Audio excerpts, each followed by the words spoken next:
Life happens, and not always the way we expect it to. Every single day we face change, stress, and uncertainty.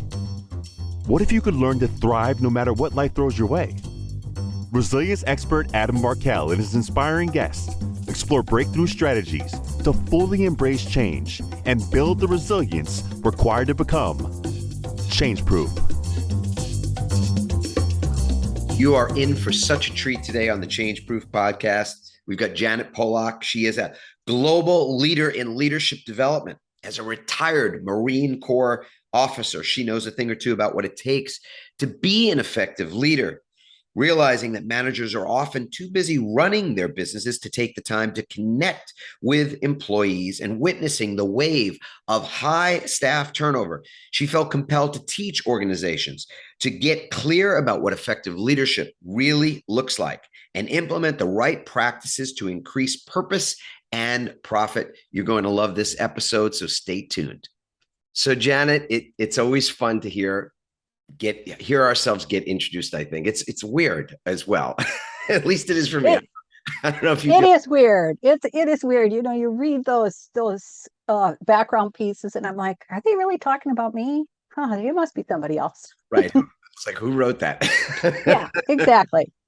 But thank you for including me, Adam. I really appreciate it. No, this is as I had said right before we started, I don't know that there's anything that's more appropriate than to start any conversation with gratitude. I just think it's one of those things that it's not so much about politeness. I know there's an element of maybe we've been raised that way and that was drummed into us, and there's nothing wrong with that. That's totally cool. My nieces and nephews are incredibly polite kids, and that's great. But there's definitely a difference between just politeness and feeling gratitude and appreciation for whatever it might be, like this conversation that you and I are about to have. And I am grateful. Yeah, absolutely. Thank you so much. Beautiful. So with respect to that introduction, your bio, your history, all that, what's not a part of that introduction that you would love? And I'll say one thing that's not part of that introduction that you would love for people to know about you. Well, I love what I do. I feel like I'm very, very fortunate. My husband is now retired. I'm not sure I ever will. I get to work with leaders and help them evolve. I get to work with brand new young managers, and I talked to one of them yesterday. And we went through his 360, this assessment from multiple perspectives, and it really wasn't great. He's struggling. And I said to him, you've been a manager for about 4 years, but who taught you how to be a manager? Well, no one. Have you gotten feedback about how you are as a manager? Well, not really. And he's just kind of struggling. And I said, the good news is we can develop those skills. And I see it all the time. And it's my background from the Marine Corps. We take plain old people off the street and turn them into Marines. And it takes a number of weeks, doesn't happen overnight, but it's marvelously effective. And so that's what we know about leadership development is we can take average performing people who really want the opportunity to work through other people and help other people thrive, and we can help them be very, very effective at it. I just got chills listening to you talk about that, Janet. And, I want to dive into your history a little more because look, let's just call it out. It's not an everyday occurrence that you run into a woman who has been in the Marine Corps to begin with, but then was able to succeed at the levels that you were able to. So I think that's not quite typical, and maybe I'm wrong about that, but I want to get your perspective there. And I want to go back to just before we do that, the thing you just said about taking an average person and, after a number of weeks and some training and all that good stuff they can become Marines. So here's my question to you, Janet. Do you think that anybody could become a Marine? I think you have to want to become a Marine, first of all. Thank goodness we haven't done conscription for, I don't know, over 50 years, because we saw in spades how poorly that worked. So first of all, I think you have to want to do it, and you have to fundamentally want to, serve and defend the Constitution of the United States. A lot of us don't get a chance to do that. And I think back at the times that I got to raise my hand and promise that I would support and defend. It really is a mind-chilling experience to make that commitment. So I think that's fundamentally, it's not just a regular job interview to become a military member in the United States, but you have to really want to do it. And then when you want to do it, there's a lot of opportunity. You get to learn a lot of things. And, leadership is one of the key things that I think our American military teaches young people, whether they're men or women. And it's a combination of hard work and commitment to doing what's right, and you can be successful. Yes, that makes sense. I don't know it from a Marine standpoint, only from the perspective of a lawyer. I was a practicing attorney for 18 years. I'm retired now. Of course, I like to say I'm recovered now. So fully, I think. But to raise your hand, to put your right hand on the Bible or however it's done, and to say, I am committing myself to defending our Constitution. It's a big deal. I mean, it is a big deal. Yeah. I think people that go into that line of work or into that calling, really, they take it quite seriously, as you would want to be the case, because it's quite difficult, isn't it? Well, it is difficult. It's the most obvious thing. It's literally life and death, and we saw that in the last 20 years. I joined the Marine Corps because I couldn't find a teaching job. I graduated from college in the middle of the school year, and I was like, oh gosh, now what am I going to do? And so at that time, peace was breaking out all over the world, and so it seemed like the risk was fairly low. But I got really lucky, which is, I think we make our career the way we want to make it. But there is some luck that's involved as well. And everything changed for women in the 20 years that I was in the Marine Corps.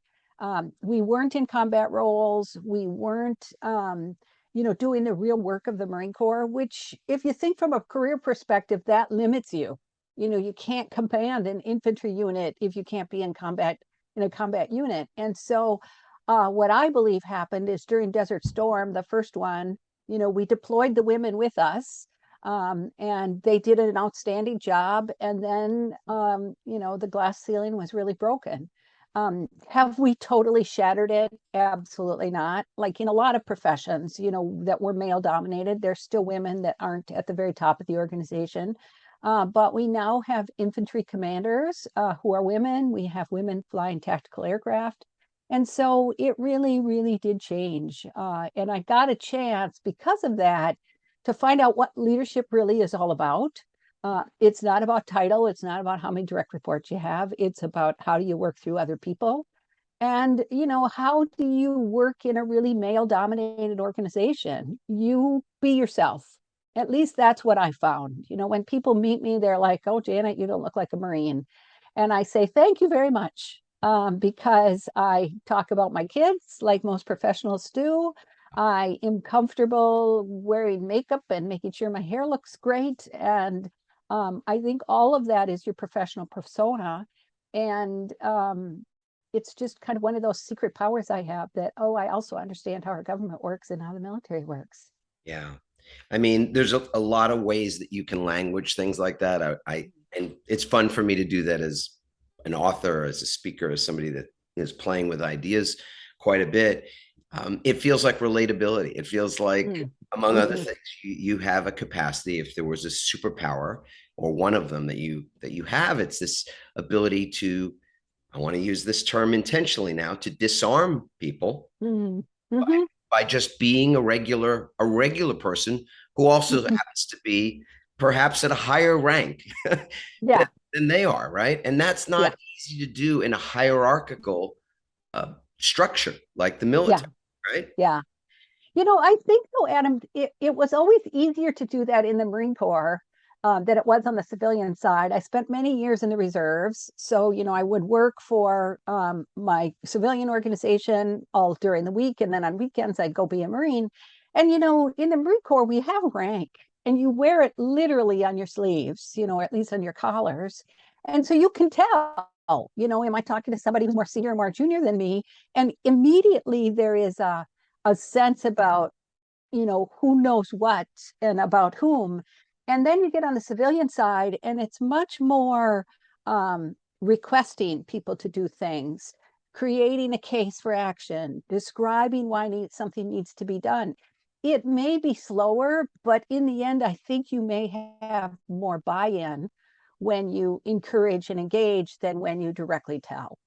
And I think that's probably one of the biggest changes that someone coming off active duty struggles with when they go on to the civilian side, is how do you get things done through other people without just plain giving them a direct order?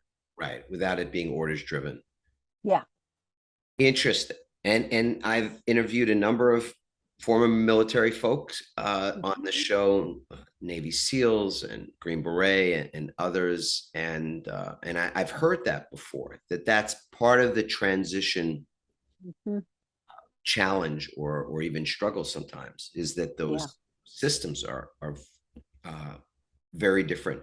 I want to talk about resilience today, because I think, in addition to it being a topic that we talk about quite a bit on this show is about being change proof, ultimately being able to navigate any form of change without it becoming a stressful event. It changes the nature of the universe. So for every time things are changing, or to feel where we're stressed because there's uncertainty, is really sort of, I think, going to set us up to be anxious, more anxious, neurotic, more neurotic, depressed, more depressed, because change is happening all the time.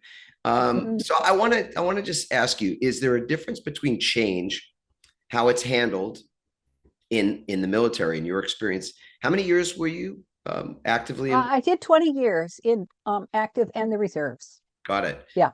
So in 20 years of experience in that arena, and in the civilian arena, how do you think change is handled differently?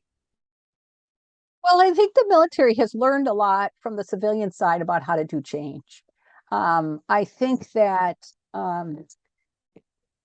change needs to be planned. Whether the organization is foisting a change upon you, like we're going to do a new procedure, or I'm a department leader and I've decided that, Tuesday, Wednesday, and Thursday, we're all going to be in the office, and everybody's going to do that because it makes good sense. So, it has to be planned. It has to be, thinking about what is the impact to people to this change. What are they going to like about it? What are they not going to like about it? Just because people don't like change doesn't mean you don't do it. It means that you have to think more carefully about, how do you engage people? How do you give them some runway to accept the change and understand what's in it for them? The Marine Corps kind of has this, I think people have a sense that, Marines just say, here's what we're going to do, and we're going to go do that. But in the same token, any major change in the military is a long time in coming. Even things as simple as we were going to change uniforms, it's a different cut, or a new piece of gear gets influenced in. We will often hear about that a year in advance. So there are people literally up the chain of command that are thinking about some change that's coming forward, and communication starts. And I think that's really the key for managing change, is thinking about it, describing the impact, and then sharing, communicating with it well before the due date is actually going to happen. So there's an element of, it's not a surprise that you're giving people an opportunity to get used to the idea. I think so. And you and I were talking for a few minutes before we get started about COVID. And I think the thing that made COVID so difficult is it really did come out of nowhere. We had known a global pandemic may hit us, but of course, like all people, we're like, it'll happen someplace else, it won't impact me. And then suddenly we were in the midst of this, and it was such a dramatic change. We really didn't have a choice, because it was so contagious and so deadly. And so we were following rules, but we didn't know how to follow the rules. What were the rules? I had a client organization that had been a fully on-site company. They were a financial services firm. They were located in St. Paul, and their history was just to work on site. And in 4 days, they sent everybody home. Well, one of the reasons they were able to do that is because they had just an outstanding IT organization that had been planning for what happens when we deploy our workforce and what are going to be the rules and how do you just pick up your whole computer and your monitor and all of that and carry it out in your car. And so we figured things out really quickly, but none of us liked it. It was difficult and we didn't plan for it. And so it made it even worse. Yeah, it's interesting because it's in looking at unexpected events, or black swan events, as they're sometimes called, right? In financial industry, I think they often talk about it that way. Is it, I push back and say that anything that's ever happened was predictable. So I mean, it's if it happened, it was predictable. It might have been highly unlikely.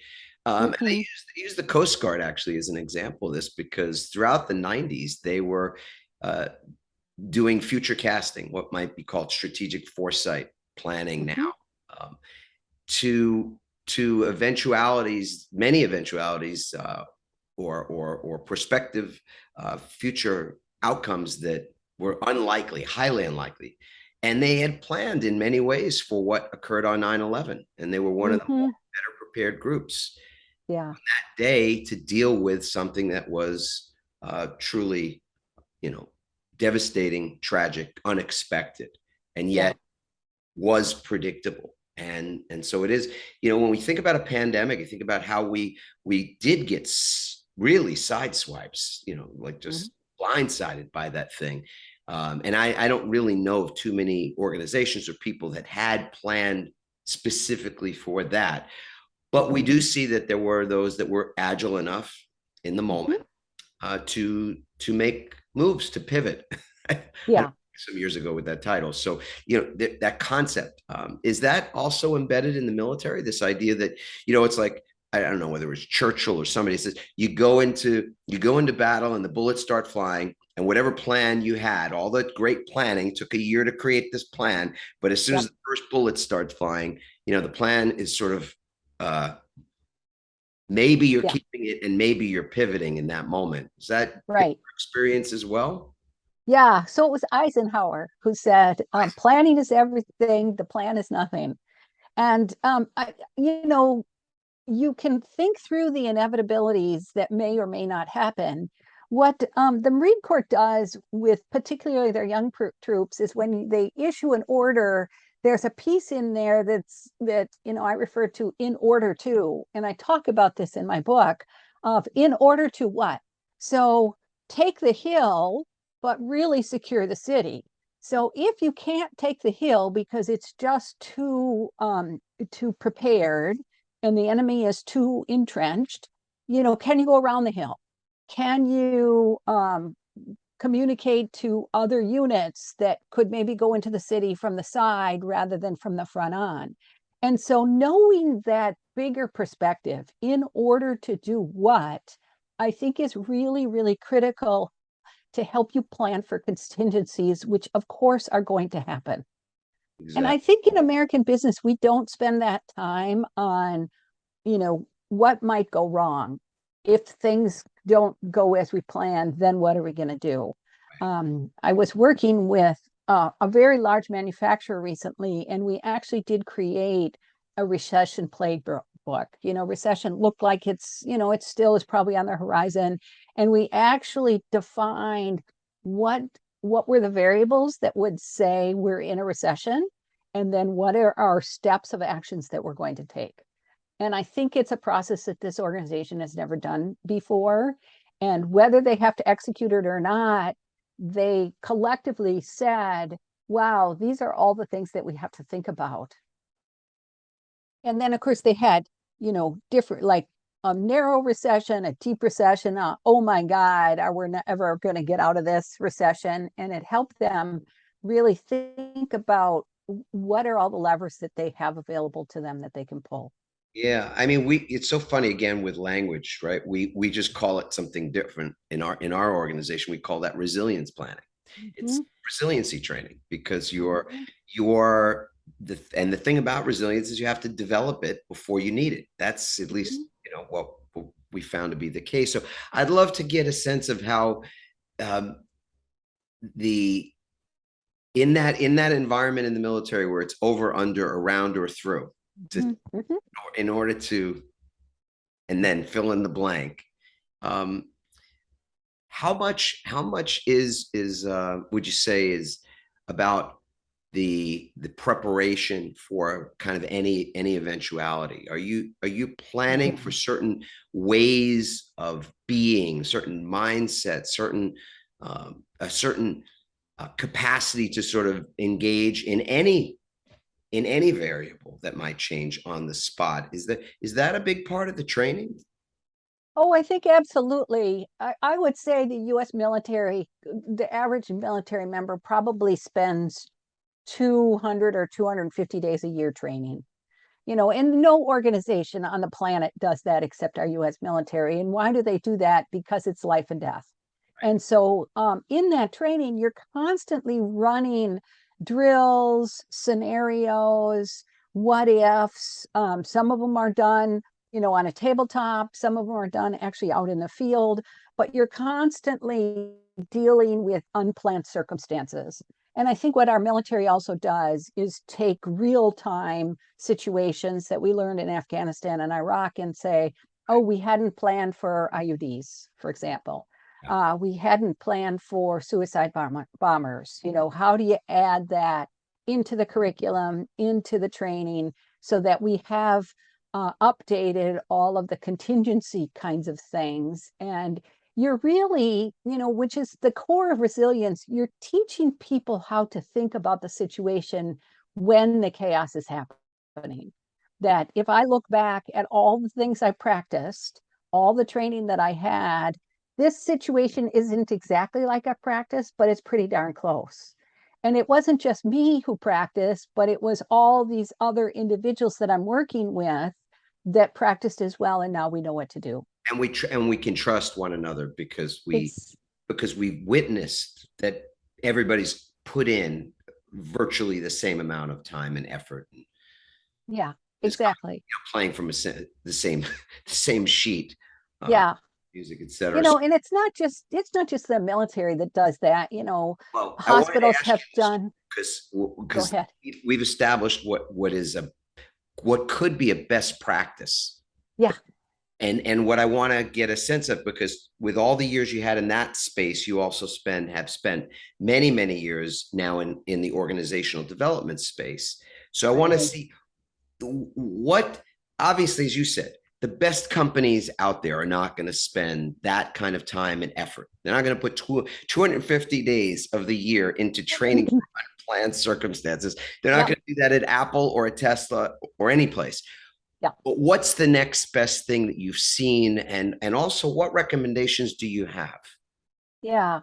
First of all, I do think some of our civilian organizations do it. Firefighters, police officers, some healthcare situations will run, large scale event drills and so forth. So that's one example. I think the next best is to do lessons learned, to literally stop and take 2 or 3 hours to say what worked well. If we had known more information, what would we have done differently? And then somehow archive that information so that it's available to others. What we don't do in organizations is we have a brand new project starting up. We have a team of 20 people. They've never worked together. Oh, let's brush off the lessons learned documents. It is something that the military does. After every major exercise, we do a lessons learned experience, and those documents are readily available. And so I think a great practice is to make sure when a new team starts, what did the last team say about implementing software or building a new building or dramatically expanding our customer base?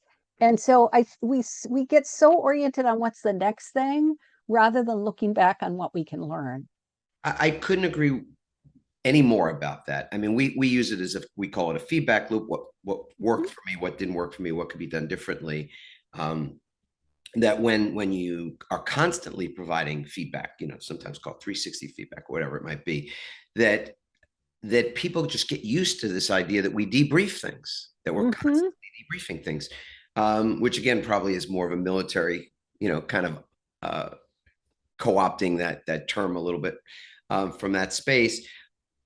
But in the business world, and I'm not butting, I shouldn't say, in the business, what I'm seeing, and I've seen in my own working in our company, is that the landscape is changing. Things are so disruptive that there's not always a playbook to go back and go, so in that scenario that happened 3 years ago, we skinned our knees, we spilt our milk.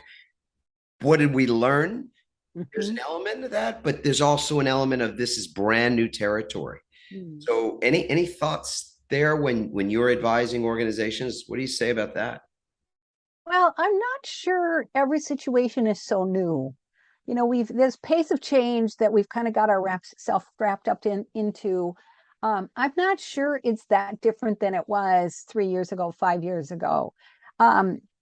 Calling a brand new project team together and actually spending time to get to know each other, to understand what the project timeline is, what are the deliverables, literally taking, so often organizations are so excited to get started. They've finally gotten the investment, and then let's just launch. Here's the 2-hour orientation meeting.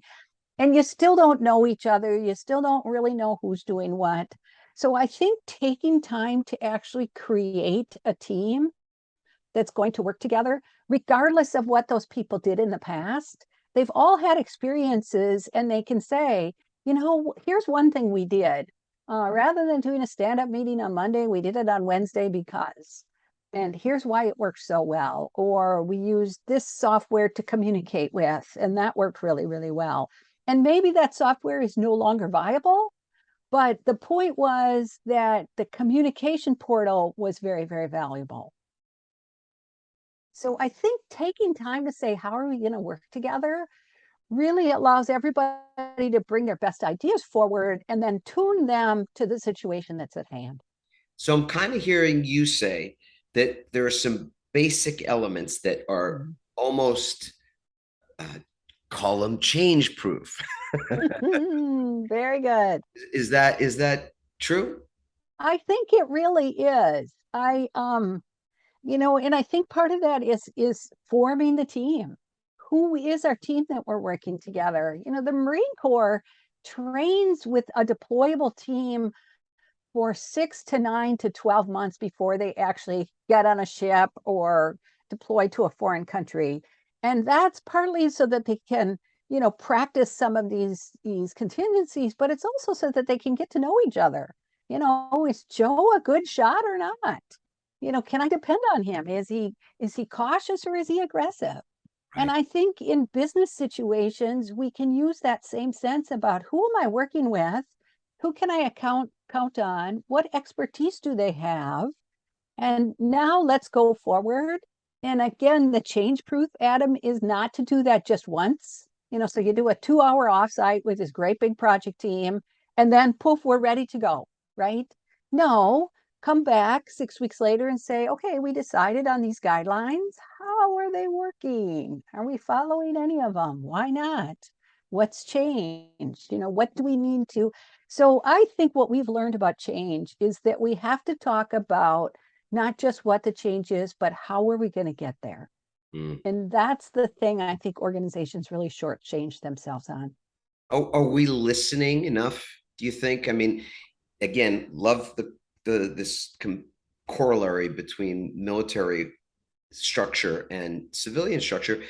In the military, I'm pretty certain, though I've not served, that upper command, when they make a decision, they don't necessarily consult with or hear out the younger enlisted, folks, et cetera, or whoever it might be.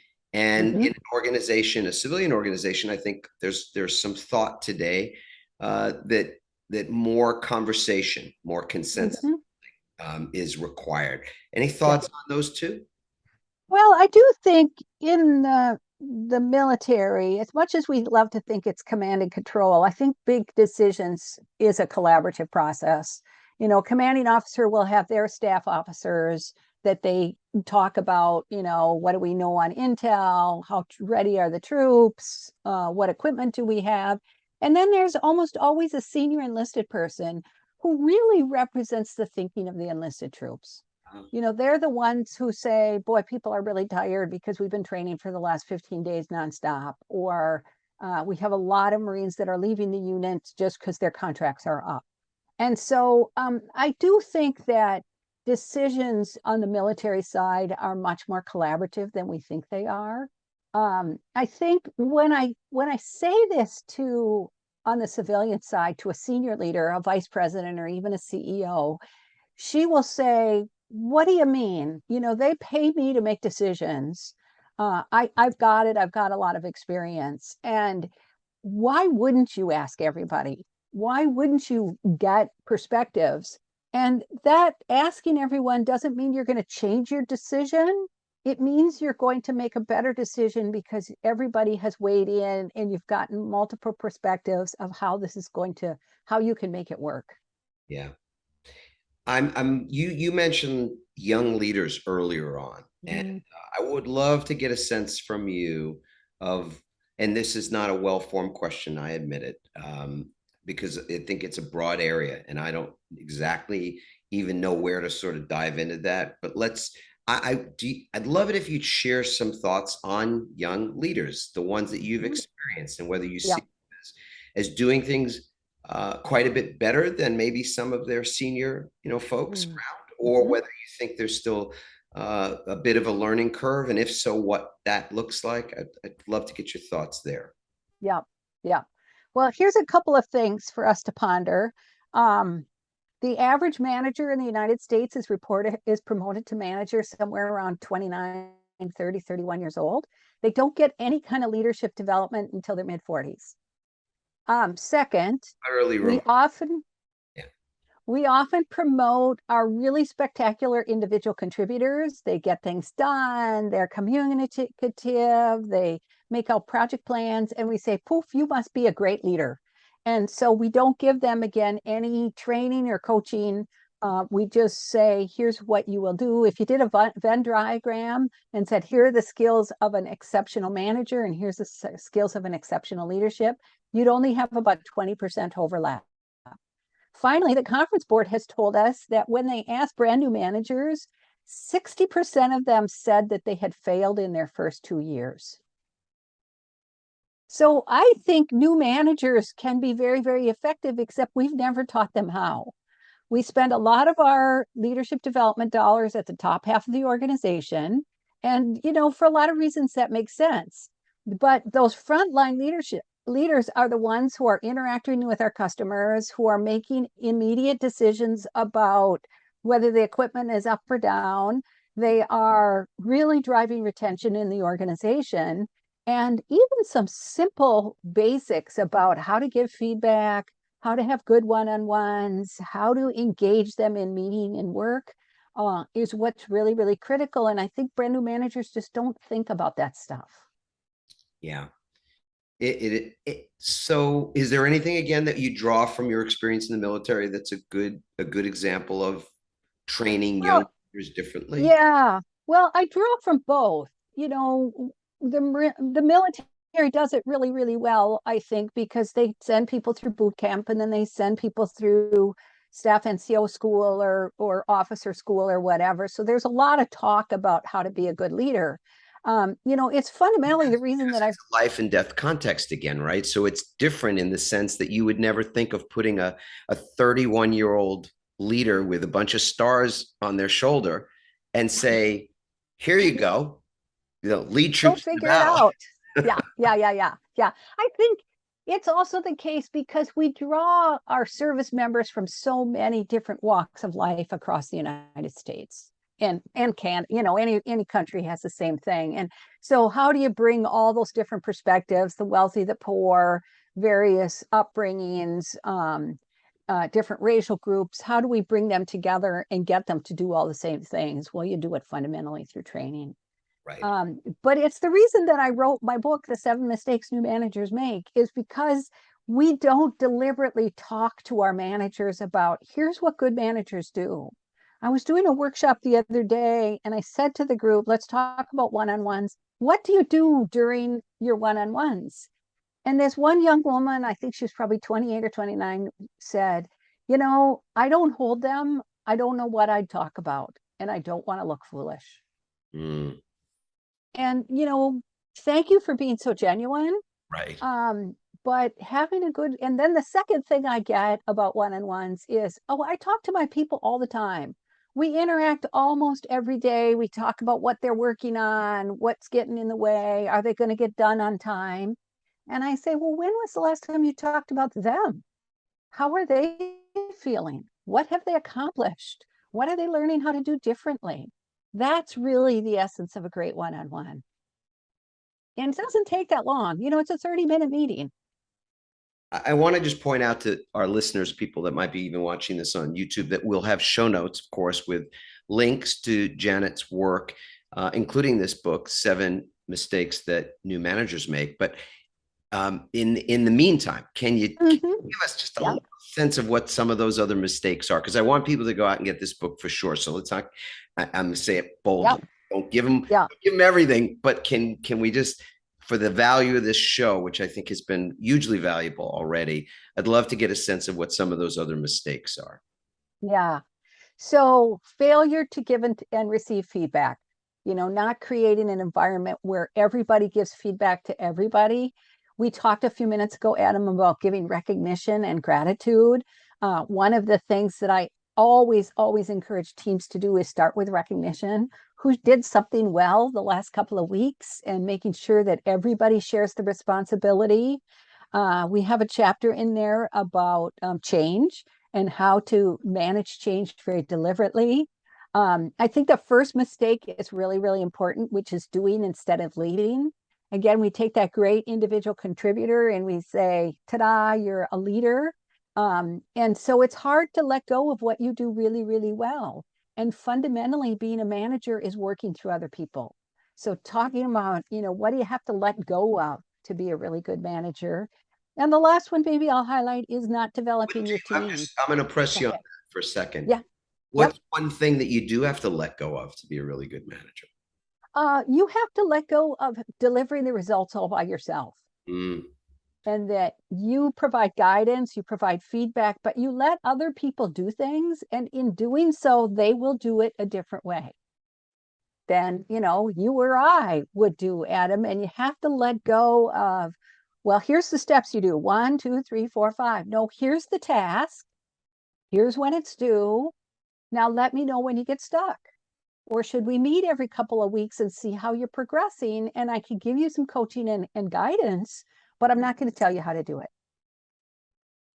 Yeah. Oh, but that takes us so much longer. Oh. It's so much easier for me to just tell you how to do it. There's a bit of ego in there too. I always absolutely some of those things, because our human development, our personal development is never outside of our business development. We kind of we can't compartmentalize those things. And when we have, for whatever the reasons are, really when our egos are in the way of some of that letting go, I think we have to call that out as well. Do you agree? Oh, I think absolutely. And hopefully we have created an environment where people will give us that feedback. But if we don't, we need to ask others and generally ask. So as a leader, I'm kind of new to this. What am I doing well? What would you like to see me do more of? And is there anything I need to stop doing? What's getting in the way of you being effective? Janet, you're a mom. Is that, yes? Yeah. Yep. You're an author. You're a organizational development expert, consultant, speaker, all these, and had a 20-year career, successful career. You made it. What was your highest rank when you retired? Lieutenant colonel. Lieutenant colonel. Not again, not a thing many women in the Marines no get to. So I want to understand how you've been resilient, because I look at you and I just think, this is a remarkable human being. And I'm sure. Oh, thank you. Thank you so much. One funny quick story. When I would wear my uniform into the commissary or the exchange, people would watch me. It was really because there were so few of us. They were like, "Oh, look at she's buying toothpaste.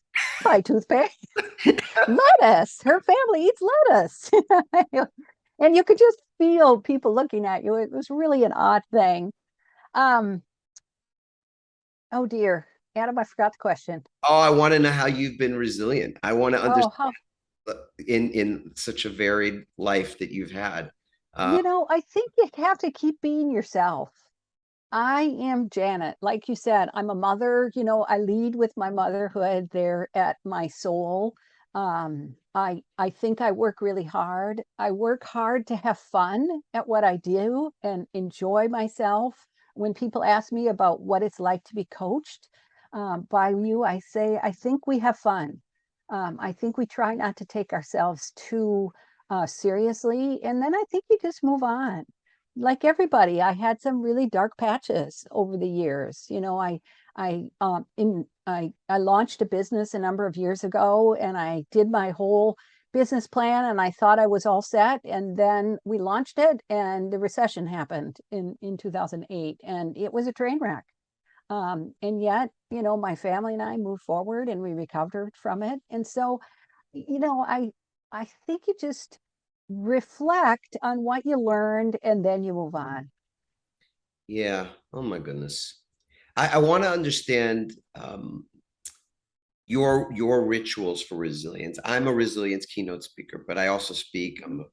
I speak on mental health. I speak on work-life balance and stress management in that same sort of context. And I know you speak as well. And I will. Well, let me ask you this before we get to rituals, because that'll be the last thing I want to ask you about. When you are out there speaking, when you are building your business through your own speaking, what's your favorite to speak on? Um, how do we just become better people leaders? How do we do these basic things like giving feedback and one-on-ones? And, even when it was the very first time I gave a talk about the book, The 7 Mistakes New Managers Make, and I had a bunch of directors in the room, and they all kind of scratched their head and said, "You know what, Janet, I make these mistakes every single day.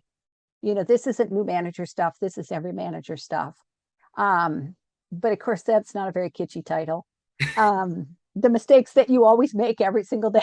I Right. don't know. Nobody wants to read that book. So I think that, you know, people need to be reminded that our workforce needs to be cared for. And it doesn't mean, baking cookies every day. It means asking people, how are they really doing? And then finding out, what do they feel really good about in the work that they're doing? What do they love doing, and helping them find more of that. So it's caring for the time that they give us as employees in the workforce, because they give us a lot of their time. Hopefully we pay them equitably, but it's work is way more than that. It's about, am I contributing? Does my work matter? The time that I leave my kids at home, hopefully not unattended, but the time I'm away from them, that I'm creating something that's important. And Yes. I think that's the manager's job, is to help them uncover that and name it. And acknowledge it. And Yeah. right, because that's Yeah. where we started our conversation, was this idea of what does real appreciation look like and feel like. It's not just words. It's not just a thing that we value that. Yeah. It's in our mission statement. It's like it's these everyday acts. Yeah. It is our everyday acts. So the word rituals, when Mhm. I'm speaking about resilience in particular, I'm talking about how do we recover? What Yep. is the method? Because that is what resilience is in our world, and in the research we've done. It's about recovery more than it is Mhm. about endurance. So Yeah. when we have strong rituals for our recovery, we're able to just, Mhm. magically, miraculously, whatever you want to say, handle almost anything. You know, Mhm. you weren't when your business had the challenge that it had, that you called a train wreck. You were prepared for that, even though you weren't predicting that eventuality, and it wasn't one you were wanting to have happen.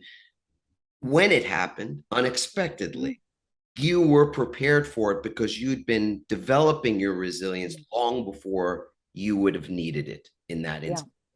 And that's what our research tells us about resilient individuals, leaders, and organizations. And so I want to understand a little bit about the rituals that you maintain that create recovery zones for yourself, mentally, emotionally, physically, spiritually, any of those. And let's just pick one, and it may, it could be your favorite or the most, like the most impactful even. Yeah. Well, my most impactful is working out in the morning. I work out most mornings. When I do leadership workshops, we usually stay at a nice hotel, and I almost always work out in the morning. It just kind of gets me started. It allows me to eat a healthier breakfast than all those pastries and everything you end up having. There's a downside of that because workshops start at 8 or 8:30 in the morning. So that means you have to get up at 5:30 or 6. But it's just different. And, we've taken 20 people offline for a day or two, and they deserve absolutely the best. Yes. And that's the way that I have found it. I was co-facilitating with a gentleman one day, and he said, Janet, I never eat dessert when I'm facilitating. He said, again, you get these buffets and they keep bringing in snacks and all that. He said, anything with sugar, I just stay away from. It gets me through the day. And I use my time then as a reward to have a dessert. And I thought that was just really brilliant. And so we all have our strategies of how we manage that. And for me, I know if I haven't worked out for 2 or 3 days, now I don't run marathons. I used to, but I don't anymore. So I'm not working out 2 hours a day. I'm working out 25, 35, 45 minutes. And that gives me enough to keep me fit and to keep the energy where it needs to be. Yes. Before we got together this morning for our discussion, I did yoga on our deck with my wife, and we did it for 25 or 30 minutes because it didn't have a whole bunch of time, but it was the perfect class. It was the perfect length, and the blood flow, the way my energy was, my thinking was before and after was dramatically different. And that is one of my rituals as well too. Yeah. Great. Use that space in the morning, which we can either choose to, we have so many choices. We do. Fundamentally, the thing that is within our control, because I know a lot of people just do feel like they don't have enough of their own time, or they don't have freedom. But I call BS on that, because there's no question that we do. It's just a question of what we do with it. But that's a conversation perhaps for another day. Janet, I have so loved actually speaking with you today. So thank you for taking the time to get with us. I know that I want to give you the last word here. I'll just say to our folks, show notes will be available, of course. Links to Janet's work. You can get to her website. You can get to her book. I certainly hope everybody goes out and buys The 7 Mistakes That New Managers Make. I know I'm going to go get a copy. So I'm great. Thank you. That's just amazing. And I thank you again for being on the show. Any final words from you? I think that, if you are a leader, develop your team. If you have managers reporting to you, take some time, find a couple of articles, read the book and study it as a group, engage in leadership development. I don't think we have to have bad managers out there. This is a correctable thing. It's a correctable thing. And in a world where resignation, or as they call it now, the great resignation, now I'm hearing terms like quietly quitting. I mean, in that world, I think we have to do a bit of a check-in, as we are, as many leaders, organizations are taking having awareness around this and doing something about it, which is very positive. I'm glad that you and I are playing in that same sandbox. It's just wonderful. Folks, if you love this podcast, and I can't imagine that you haven't, just listening to Janet, please share the episode with a friend. You can subscribe to our channel. We love it when you do that. If you want to leave a review, please make it a 5-star review. Now, just saying, that's wonderful, but the feedback is vital to us. So if you want to go to adammarkel.com playbook.com/podcast. You can leave a comment there for me and for our team, and we will respond to that. But most importantly, we will take that feedback to heart. So thank you for that. And I will look forward to the next opportunity for us to all get together. Thanks again, Janet. Thank you so much. Well, I couldn't have loved that conversation anymore. Janet she is just amazing. I mean, in so many ways, she is inspiring. She is insightful. And she brings this tremendous wisdom born out of more than 20 years in military service. Starting out in the Marine Corps as an enlisted person, she rises to the level of lieutenant colonel, something very rare, something we don't see very often. And all the while maintains her true self, being her true self as a method and a process for leading in an environment that, as we know, is in many ways life or death. The context in that environment doesn't leave great margin for error. And she had an illustrious career in the Marine Corps, and now is leading, in many ways, organizations to develop their practices to model the things that worked quite well in that other environment, that as we know, just is formidable. So our conversation today, the conversation that I had to just in awe of, really how varied it was and the directions that it took, really blew me away. And I've got so many notes. I've got pages of notes right here, but some of the things that I just want to recall as I'm sharing with you a little bit about what I took from it was how it is that frontline leaders, the kind of people that are really on the front lines in most organizations, get such little training. They're not really being thought of as the place where you invest dollars, you invest resources to see them trained. And in fact, many managers don't receive any formal leadership training until they're in their early 40s. They may make manager at age 31, but we don't see a lot of allocation of training dollars going toward their early training. And I think that's a mistake, and something that Janet pointed out to us. Somebody that worked in the military space where 250 days a year were devoted to training for unplanned circumstances. And I think that's one of those things that today, given just what's happened with the pandemic and every other disruption that we've experienced, and still the rampant uncertainty, that we've got to be looking at training for unplanned circumstances more than we were before. And part of that is to develop a feedback loop that we are using on a continual basis, meaning that we're constantly evaluating and have a process for evaluation that people actually benefit from and look forward to and don't feel threatened by. So I think that's truly one of my great takeaways from our conversation today. We talked about how you create a recession-proof playbook, or as we are going to be speaking about, a resilience playbook, again, for the future that we know is ahead of us that is so unknown and uncertain. That's something that Janet gave us great insight to. And I know that was meaningful to me. I'm sure it's going to be meaningful to you as well. Again, talking about her leadership style and what it meant for her to just be herself, which included being a wife and a mom as she was leading troops and leading others and rising to the level of officer in an environment that typically doesn't reward women in those circumstances as readily as it does men, which of course we know is inequitable. And yet when you listen to Janet speak, just tremendous wisdom about how it was that she was able to navigate that. I also thought it was really wonderful when she shared about this concept of in order to do.